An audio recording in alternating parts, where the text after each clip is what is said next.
ఈ ప్రభుత్వానికి డిమాండ్ చేయండి. తప్పకుండా మేము కూడా అనేక సార్లు నిరసన కార్యక్రమాలు చేసినారు, లైబ్రరీ దగ్గర ధర్నాలు చేసినారు టెట్ అభ్యర్థులంతా. ఎందుకు అంటే ఇవాళ కాంగ్రెస్ ప్రభుత్వం నాడు అసెంబ్లీ ఎన్నికల ముందు భవిష్యత్తులో మేము అధికారంలోకి వస్తే ఎట్లాంటి ఎంట్రన్స్ పరీక్ష పెట్టినా నామమాత్రం ఫీజే తీసుకుంటాం, అసలు ఫీజే తీసుకోమని చెప్పిన ఈ కాంగ్రెస్ ప్రభుత్వం నాయకులు ఈరోజు టెట్ పరీక్షకు రేపటి నుంచి వెళ్ళి ఆ యొక్క అప్లికేషన్స్ స్వీకరణ కార్యక్రమం ప్రారంభం అవుతుంది. కాబట్టి ఈరోజు ఆ టెట్ అభ్యర్థుల పక్షాన బీఆర్ఎస్ పార్టీగా మేము కాంగ్రెస్ ప్రభుత్వాన్ని డిమాండ్ చేస్తూ ఉన్నాం. గత బీఆర్ఎస్ ప్రభుత్వంలో టెట్ పరీక్ష రాయాలంటే ఒక పేపర్కు 200, రెండో పేపర్కు 300 ఉంటే ఈనాడు కాంగ్రెస్ ప్రభుత్వ హయాంలో ఒక పేపర్కు 1000 రూపాయలు, రెండో పేపర్కు 2000 రూపాయలు పెంచింది. అంటే దాదాపుగా 150% పైగా మరి ఆ ఎగ్జామ్ పరీక్ష ఫీజును కూడా పెంచింది. ఇవాళ తెలంగాణ ప్రాంతంలో దాదాపుగా 98% పైగా గ్రామీణ వాతావరణంలో పుట్టి పెరిగిన పేద మధ్యతరగతి కుటుంబాలకు సంబంధించిన వారి పిల్లలే ఈరోజు టెట్ కానీ డిఎస్ కానీ ఎక్కువ రాయడంలో ఉన్నారు.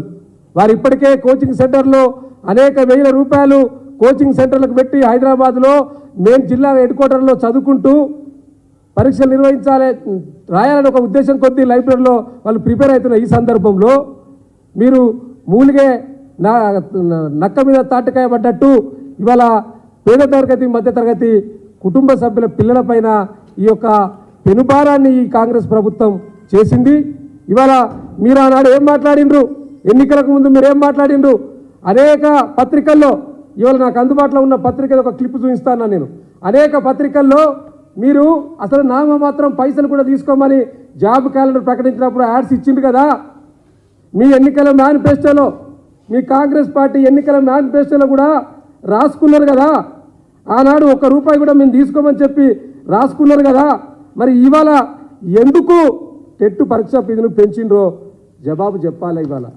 ఇవాళ అభయహస్తం మేనిఫెస్టోలో ప్రత్యేకంగా రాసిండు, దరఖాస్తుదారులు ఎవరు ₹1 ఫీజు కూడా కట్టనవసరం లేదు అని మీ కాంగ్రెస్ ఎన్నికల మేనిఫెస్టోలో ఇచ్చిండు కదా. దీని గురించి మీరు అన్ని పత్రికల్లో యాడ్స్ ఇచ్చిండ్రు కదా. ఆనాడు ఎన్నికలకు ముందు, అసెంబ్లీ ఎన్నికలకు ముందు మీరు యాడ్స్ ఇచ్చిండ్రు కదా, మర్చిపోయినరా? మరి ఎందుకు పెంచుతూ ఉన్నారు? ఇవాళ 200, 300 ఉన్న పరీక్షా ఫీజును టెట్కు సంబంధించి 1000, 2000 ఎందుకు పెంచిండ్రు? మేము డిమాండ్ చేస్తూ ఉన్నాం అభ్యర్థుల పక్షాన కాంగ్రెస్ ప్రభుత్వాన్ని, వెంటనే ఈ ఫీజును తగ్గించి రేపటి నుండి మీరు దరఖాస్తులు స్వీకరిస్తూ ఉన్నారు కాబట్టి, అప్లికేషన్లు స్వీకరిస్తూ ఉన్నారు కాబట్టి ఈ ఫీజును తగ్గించి తీసుకోవాలని మేము డిమాండ్ చేస్తూ ఉన్నాం. లేకుంటే భవిష్యత్తులో అభ్యర్థులతో కలిసి ఈ ప్రభుత్వం పైన పోరాటం చేయడానికి మేము సిద్ధంగా ఉన్నామనే విషయాన్ని కూడా ఈ సందర్భంగా ఈ వేదిక ద్వారా కాంగ్రెస్ ప్రభుత్వాన్ని మేము డిమాండ్ చేస్తూ ఉన్నాం. అంతేకాకుండా ఇవాళ ఇంకొక విషయం, ఇప్పుడే నేను వాట్సాప్లలో చూశాను, కాంగ్రెస్ ప్రభుత్వంలో మంత్రి గారు జూపల్లి కృష్ణారావు గారు మా నాయకుడు హరీష్ రావు గారిని ఇష్టం వచ్చినట్టు మాట్లాడుతూ ఉన్నారు. అయ్యా మంత్రివర్యులు జూపల్లి కృష్ణారావు గారు, మీరు మా మంత్రిని, మా మాజీ మంత్రివర్యులు తన్నీరు హరీశ్రావు గారిని ఇష్టం వచ్చినట్టు మీరు ప్రెస్ మీట్ పెట్టి మాట్లాడారు.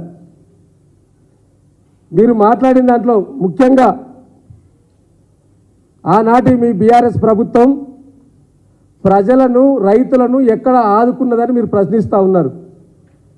మర్చిపోయారా జూపల్లి గారు? మీరు కూడా గత ప్రభుత్వంలో, మొదటిసారి ప్రభుత్వంలో మంత్రిగా ఉన్న విషయం మీరు మర్చిపోయినట్టున్నది. మేము గుర్తు చేస్తూ ఉన్నాం, మీరు మళ్ళీ ఒకసారి గుర్తు తెచ్చుకోండి. ఆనాడు పంటలు నష్టపోతే నాటి ముఖ్యమంత్రి కేసీఆర్ గారి ఆధ్వర్యంలో హెలికాప్టర్ తీసుకొని పర్యటించి వరంగల్, మహిబాదు, ఖమ్మం, ఇప్పుడు మీ యొక్క క్యాబినెట్లో ఉన్న తుమ్మల నాగేశ్వరరావు గారు కూడా ఆనాడు మా కేసీఆర్ గారితో కలిసి పర్యటించిండ్రు. వారు అప్పుడు ఎమ్మెల్సీగా ఉన్నారు అనుకుంటా, సెకండ్ ప్రభుత్వంలో వారు కూడా ఉన్నారు. ఆనాడు పంట నష్టం అంతా కూడా అంచనా వేసి రైతులను ఆదుకోవాలన్న ఒక ఉద్దేశంతో ఎకరాకు 10,000 రూపాయలు ఇచ్చి దాదాపుగా 400 కోట్లను ఆనాటి బీఆర్ఎస్ ప్రభుత్వం రైతులకు విడుదల చేసింది వాస్తవం కాదా? ఇలా రైతుల పక్షాన హరీష్ రావు గారు మాట్లాడితే, బీఆర్ఎస్ పార్టీ మాట్లాడితే మీరు విమర్శిస్తారా? ఇవాళ మీరు ఇచ్చిన మేనిఫెస్టోలకు సంబంధించి రైతులకు ఏమేమి ఇచ్చిండ్రో, హామీలు ఇచ్చిండ్రో, ఆ హామీల పైన రేవంత్ రెడ్డి గారు మీ మంత్రి బృందం బహిరంగ చర్చకు సిద్ధమని సవాల్ విసురుతా ఉన్నాను. మీరు ఆనాడు ఏం చెప్పిండ్రు? డిసెంబర్ 9వ తారీఖు నాడు మేము అధికారంలోకి రాగానే 2 లక్షల రుణమాఫీ మాఫీ చేస్తామని చెప్పి మీరు చెప్పిండ్రా లేదా? అనేక సార్లు ఈ వేదిక నుంచెల్లే మేము ప్రజలకు వివరించినాం కదా. మీరు ఇచ్చిన హామీలు ఏవైతే ఉన్నాయో అబద్ధపు హామీలు, అరచేతిలో వైకుంఠం చూపించి ప్రజలను ఎట్లయితే మభ్యపెట్టిండ్రో వాటి మీద ఇప్పటికే అనేక సార్లు 420 హామీలు, దాంట్లో మీరు ఎన్ని అమలు చేసిండ్రు? 2 లక్షల రుణమాఫీ ఇవ్వలేదు. అదేవిధంగా రైతు భరోసా పేరు మీద రైతు బంధు ఇప్పటి వరకు ఎక్కడ ఏ రైతుకు పడలేదు. 3 ఎకరాలకు పైన ఎక్కడ ఏ రైతుకు పడలేదు. మేము ఆనాడు ఎలక్షన్ ముందు 7,500 కోట్లు రెడీ పెడితే వచ్చిన తర్వాత 7,500 కోట్లను మీరు అధికారంలోకి వచ్చిన తర్వాత ఆ డబ్బులను రాఘవ కన్స్ట్రక్షన్కు మార్చింది తప్పితే రైతుల అకౌంట్లో వేయలేదు. ఇది వాస్తవం కాదా? రైతు వ్యవసాయ కూలీలకు ఇస్తాన్నారు 12,000. అదేవిధంగా కౌలుదారులకు 15,000 ఇస్తా అన్నారు. రైతు భరోసా కింద 15,000 ఇస్తా అన్నారు. ఏది మీరు ఇవ్వలేదు. రైతులను కూడా మీరు మోసగించిండ్రు. రైతులను కూడా మీరు దగా చేసిండ్రు. మీరు రైతుల గురించి మాట్లాడే కనీస నైతిక అర్హత ఇలా కాంగ్రెస్ ప్రభుత్వంలో ఉన్న మంత్రులకు కానీ ప్రజాప్రతినిధుల గారికి లేదనేది తెలుసుకోవాలనే విషయాన్ని ఈ సందర్భంగా గుర్తు చేస్తూ ఉన్నాను. అంతేకాదు, నీటి ఎద్దడికి సంబంధించి ఇప్పటికే సమ్మర్ స్టార్ట్ అయింది. ఒక పక్క తాగునీరు లేక రేపు భవిష్యత్తులో హైదరాబాద్ ఇబ్బందికర పరిస్థితి ఉన్నది. ఇంకో పక్క సాగునీరుకు రైతులు ఇబ్బంది పడతా ఉన్నారు. మొత్తం కూడా రాష్ట్ర వ్యాప్తంగా పంటలు ఎండిపోతూ ఉన్నాయి.